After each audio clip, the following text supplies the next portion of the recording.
You don't egg that on. Welcome back. Let's find out if we got anything wrong so far. Andy, TV's, Levy. Did you need to finish something up?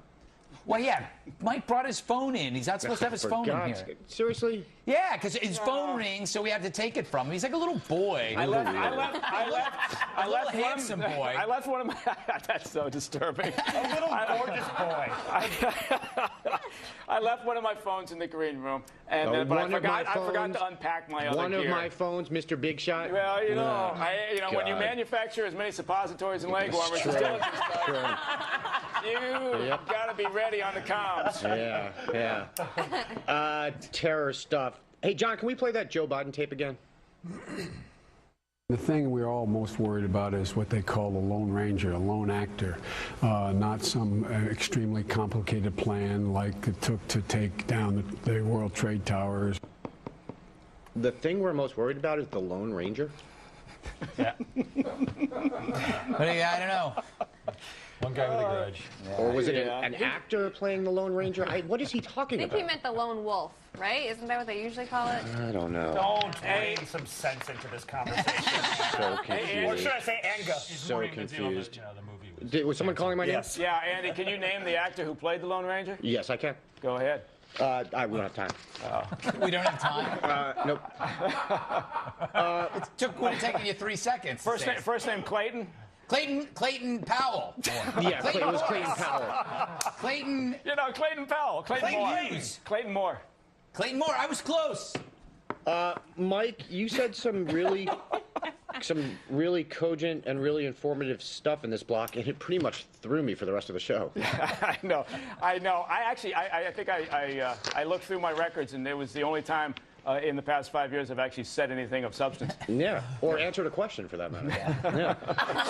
So man, do we think Zawahiri was possibly involved in the actual planning of something, or is the link to him more that he's put out this call, as you mentioned, to jihadists to do something on the 10th anniversary? You know, honestly, it'd be speculation, but my guess based on how they operate is it was probably just encouragement and pushing individuals to. I doubt he was involved in the actual operational planning. Okay. I wouldn't want you to speculate on a cable news show, by the way. No. You know, it's all black and white. Yeah.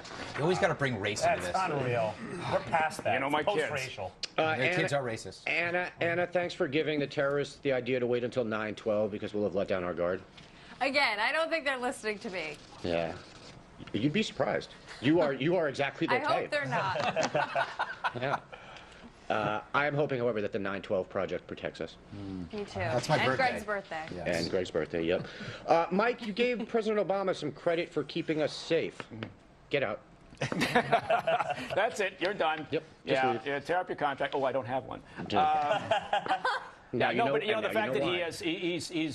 he got into office based on changing everything, closing Guantanamo, getting rid of all the policies that were there. Right. I think once he put on the big boy pants and sat in the big guy's chair and he saw all the intel that was out there, to his credit, you know, he set all that aside, and more importantly, he significantly ramped up the drone campaign. Killed a lot of bad guys. Yeah, that has been incredibly important. Do you get the feeling the first day he took office and got his first daily security briefing, he said, "Oh crap, I can't do any of that stuff I was going to do"? Yeah, I think there was a moment, probably just before then, because they started reading in early, but I think there was that moment exactly when he said, you know what, all those things that I talked about, and I know this would be shocking as a politician, but he probably said, all those things I talked about, I may not be able to deliver on. Hold on a second. First of all, I don't remember one campaign thing where he said, less drones. I'd rather have troops in harm's way. And secondly, when Bush was saying, I don't care about Osama, I don't care about Osama, from the beginning of his campaigning, he said that he would mobilize the efforts, find Osama, take him out. All of that is fact. Cut his mic! Cut his mic! Bill, I seem to remember during the campaign, President Obama, or candidate Obama, ran on a pledge of surrendering to the terrorists. Oh, all right. Well, let's go to the Well, he did want to close Gitmo. Let's not forget. Yeah. But I will agree with Bill. I mean, President Obama said he was going to, he was going to go after terrorists and get bin Laden. But at the same time, he also said he was going to close Gitmo. Yeah. So. Yeah. Anyway, let's keep talking about something. Interesting. Union thuggery. Kurt, you mentioned that the union guys held people hostage, and Anna, you also picked up on that. I guess the Longview police chief originally used that word regarding these 6 security guards, but he's now retracted that because the guards say nobody actually threatened them. They were guests. Well, no, what they say is that they couldn't get out of their security shack because, as the police chief says, quote, they feared for their lives because of the size of the crowd and the hostility of the crowd. They were merely inconvenienced. Yes, exactly. Okay. Yes, yes. They got a really long break is what they got. Yeah. Wow, I have a lot of background on this thing, which is really boring. Mike, you said you were surprised to learn that we still have longshoremen. Yeah, it just sounds like one of those 1920s jobs. Right. Who do you think the ships just unload themselves in your mind? I assume we automated it and or outsourced it and had all our ships unloaded in China before we brought them over here. Just because you and your diligence buddies don't use actual ports when you need to unload your illegal cargo, most law-abiding citizens bring their stuff into the country legally, Mike. No, I got to disagree. When we need to unload our illegal gear, we do it like everybody else and bring it up through the border. By the way, I ordered 150 novelty Davy Crockett hats from you, and I still haven't received them. All right, girls, let's bring them out. Greg, we got a big surprise. 150 dancing girls and nothing but Davy Crockett hats. Anna, I've moved on to pot now, apparently. Anna, you said you don't think a 0.4% increase is statistically significant.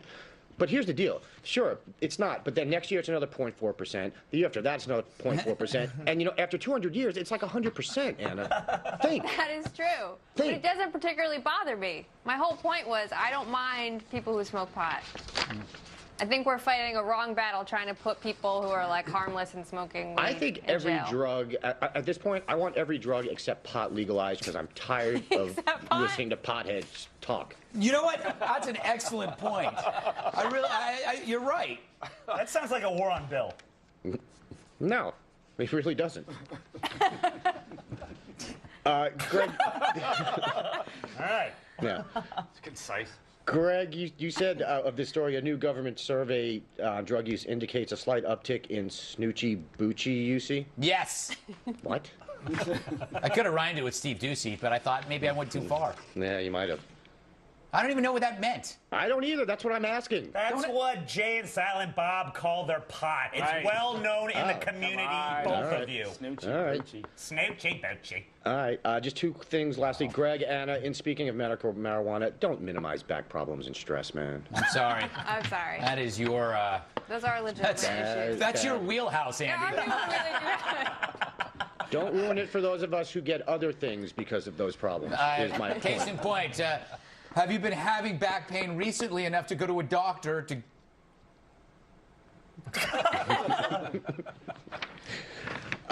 And lastly, Greg, no scientist has ever said there's a 40% reduction in stress if you're hugged by a naked man.